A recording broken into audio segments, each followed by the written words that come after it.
Oh, my feet are numb. Why are your feet numb? Because I was sitting on them. Yeah.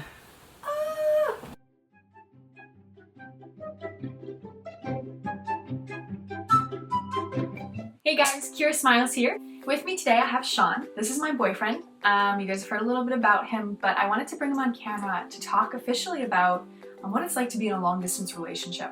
So we're going to be talking a little bit today about what we do to make sure that our relationship stays loving, make sure that there's always open communication, and just all the normal things that you want in a relationship, just how we manage it in a long distance relationship.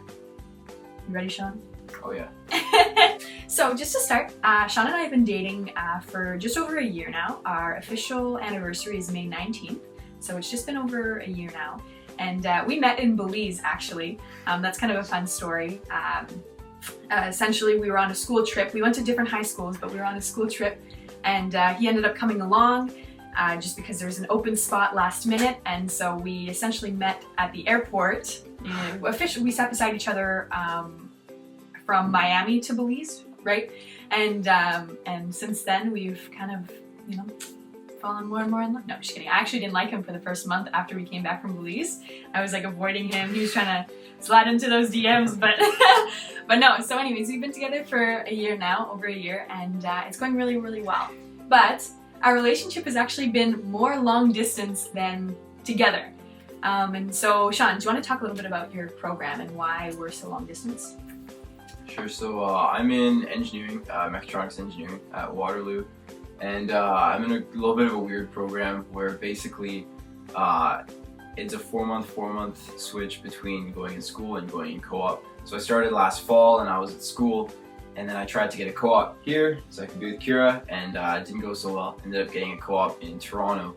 So over the winter from January to April I was in Toronto. Really fun, but I missed my babe. And then now I'm back at school for the summer. I'm going to be on co-op again in the fall, and I'm going to be here, which is pretty sweet. Yeah, which is awesome. So yeah, as a result, yeah, it's just it's a little bit more of a weird long distance than most people when one person's away for university, because there's no real guarantee that I'm going to be back, because it's all revolves around co-op. And yeah, so that's kind of what's going on. Yeah, what would have made it easier is if it was like a normal school, because Waterloo University does the whole co-op situation. He doesn't really get a summer, so he only really gets like 3 weeks officially of summer a year, like between his schooling. Like in August he's coming back for like pretty much the whole month of August, but if he had a co-op elsewhere he would be leaving again. Luckily he's going to be here for the fall semester, but yeah, so essentially. And this goes on for 5 years. So this is a 5-year program. We finished 1 year, but we still have 4 more years of this. And most likely he will not have another co-op in Ottawa. We only really had 2 months together. We started dating in May, and then he left in August for school. So we only really had 2 months of like a normal, I guess, relationship.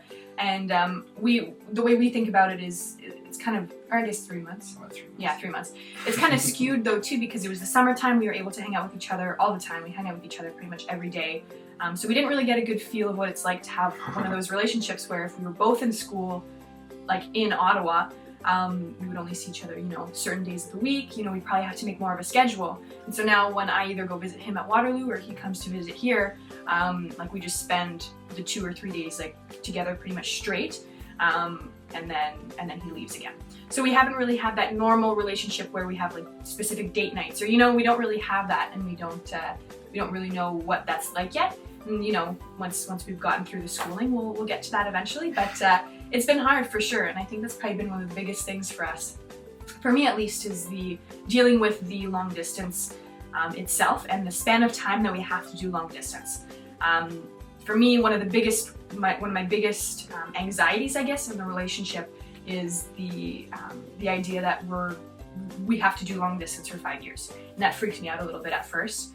And that made me quite worried, just because I was thinking so far into the future that I wasn't really enjoying the moments that we had together now. We got through it we broke up for a little bit just because I was having that anxiety. But then I realized that it wasn't worth it for me to break up with him now and then get back together after 5 years, because that why not just stick it out now, right? So anyways, that was one of the biggest things. But I think what helped a lot with that was when we communicated with each other and we actually shared how we were feeling. Like I had to finally, like I don't open up very easily, so I had to open up to Shawn and let him know, like, hey, this is a worry for me. Like, can we talk through it? Can we figure it out? And I think that helped us out a lot. Yeah, I think communication is probably the biggest thing. I think that's been one of the biggest things for us. We have these patches where we don't communicate very well over the phone because we only ever see each other either over Skype or on the phone. And so sometimes we end up not talking so much, like we kind of just have one of those generic conversations that you would see over text, like, hey Shawn, how's it going? Pretty good, how are you? I'm good, thanks. What are you doing today? Studying. Cool. All right, talk to you later. You know, like one of those conversations, one of those like lame, not in-depth conversations. And so that was kind of putting a strain on our relationship. And so we had to make sure that we sat down, we talked for like 2 hours one night, and we were like, okay, let's figure this out. How can we make sure that these conversations are not like this? Because it was just really frustrating. And so we came to an agreement that we would, whenever I would ask Shawn how he's doing, or he would ask me how I'm doing, we would never answer with good or well. So let's give an example. So say we're talking on the phone, like, hey Shawn, how's it going? I'm doing good. No, you can't say good. I am excited because I'm coming home in 2 days. Awesome. And then he would ask me, how are you doing? I'm feeling calm because I just did a yoga meditation session and I'm feeling really ready for the day. You know, so when you talk to each other like that, it first of all starts a conversation topic, because say if Shawn says he's feeling anxious because he has a test today, he doesn't feel like he's studied enough, that's kind of a topic of conversation we can have and run with for a little bit. Then when he asks me, then, say I say the calm thing where I'm talking about yoga or I'm feeling excited for the day, he can ask me, awesome, like, what are you feeling excited for? And then that could be a conversation starter. And so it was just that little thing was a good way for us to just kind of broaden our conversations and not just keep them so generic, because it's so easy to fall into this kind of pit of similarity, especially because it's the same thing for us. We talk on the phone every day, and it could easily be the same conversation over and over again. For him, he's in school, so we always talk about school. And for me, I'm currently not really doing anything. I don't really have a job, but that there isn't much for me to say all the time either. So it's important for us to find a healthy medium where we can talk about different things and keep things interesting. For me, probably the hardest thing has been being so far away from home. Needing to see if Kyra's going through something hard and I can't be right there. It's not necessarily that it's even about the relationship. Maybe maybe someone was mean to her during the day. She it's just rainy and she's just in a bad mood. That happens to do. But yeah, just Waterloo's pretty far from Ottawa. It's like 7.5 hours. About 7 hours. Yeah. So just knowing that I can't come home for the night, or I can't just take a pit stop from my studies to come see her. It's probably been pretty hard. And yeah, just Kyra, not that Kyra doesn't like to open up, but she definitely doesn't like to open up much over phone or it's hard enough as it is in person. So over the phone or Skype makes it a lot harder. So it kind of is like a snowball effect. If something's wrong and I can't tell her what's wrong, then that gets me stressed, and it gets her stressed, and I'm getting stressed, and everyone's stressed. That's not very good. So I'd probably say communication has not been the hardest thing, but it's been the biggest thing you always need to take care of. It doesn't take much, but it's so easy to fall into that slump where you're not communicating as much. It's so easy to just keep the same generic answers, but it's important to make sure that we're keeping each other on our feet, because it's not only that you're there to talk to the other person, but you're also there to kind of boost yourself up as well. Having the open communication for you to, like the way we do it now with admitting how we're actually feeling and not just saying good.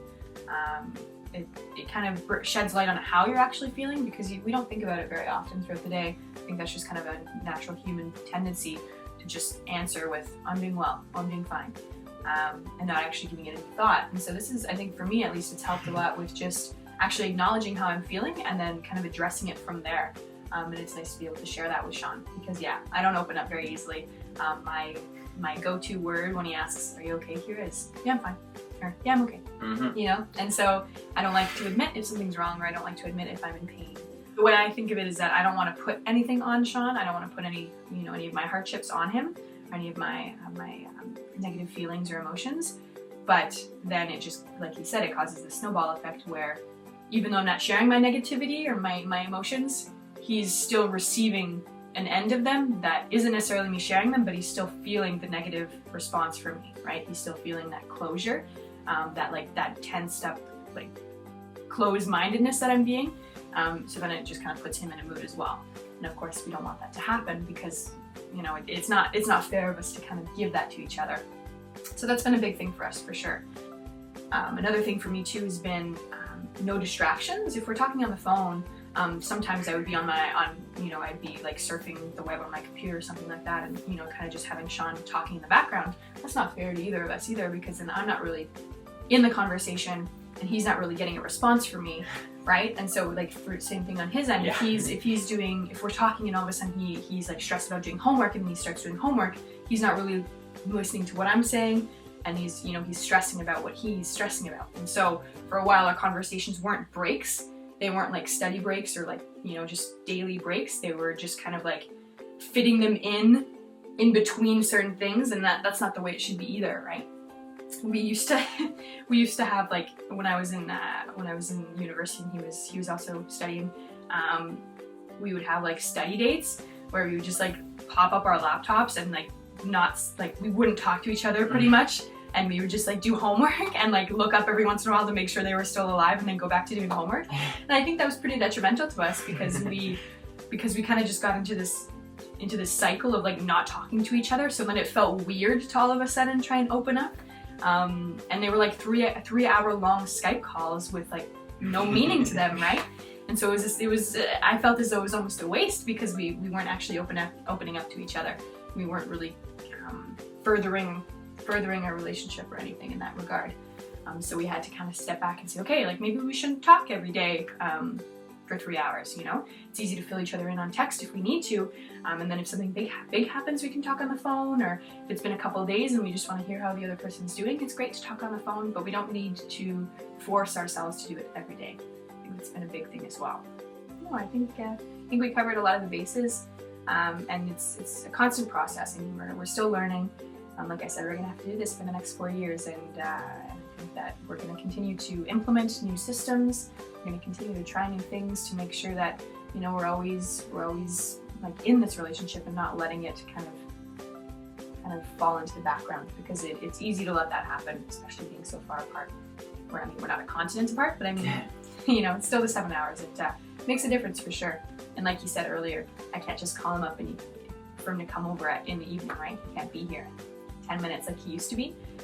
So yeah, it's just about making sure that we're staying open with each other and that we're communicating well, and that we continue to you know, try and make it a healthy relationship as we grow older and grow closer as well, because we're always cultivating our relationship more and more as we're going. So yeah, that's the video.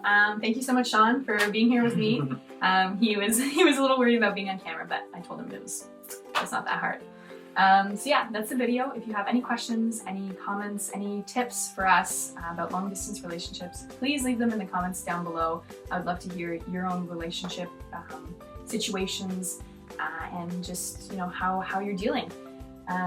Yeah, thank you so much, and you will probably see Shawn again soon, but you will definitely see me soon. Bye, guys.